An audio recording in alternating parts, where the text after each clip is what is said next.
I did want to get into like kind of how the Bills' offense might evolve from last year to this year, but this kind of seems like an element that will be a focal point of their offense again. Is 6 offensive linemen, 12 personnel. Maybe they'll even run more of it this year.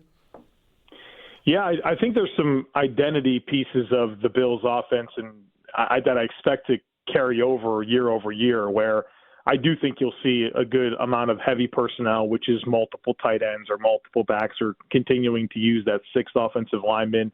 The Bills are very comfortable putting big people on the field, telling the opponent that they're going to run the ball, and not caring, and they're very successful. The Bills had by far the highest EPA per run into heavy boxes, and the Bills will invite those types of things. And here's another thing. The Bills also face the highest percentage of man coverage by a pretty good clip.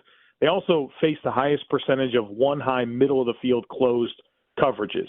And this tells a story. This tells a story that teams last year were not impressed with the Bills' wide receiver talent. They were willing to play in man coverage, give you those one-on-ones on the outside, and load up to try to, stop passes to the middle of the field and stop the run. And that was widely unsuccessful, but that was at least strategically what defenses wanted to do against the Bills, right? You're talking massive swings of information here, not middle of the pack. You're talking top of the league. It tells a very clear story.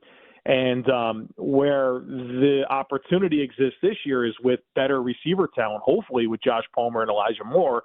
You've got better players to separate against man coverage. And if that's true, then you're going to get more split field safeties, which opens up the middle of the field, which is where your best pass catchers can operate, Khalil Shakir, Dalton Kincaid, and it gives you better run looks. So if this Bills puzzle of wide receivers works out this year in the way that I think the team hopes, I think it's going to change the narrative of how defenses play the Bills, which I think then creates a more explosive offense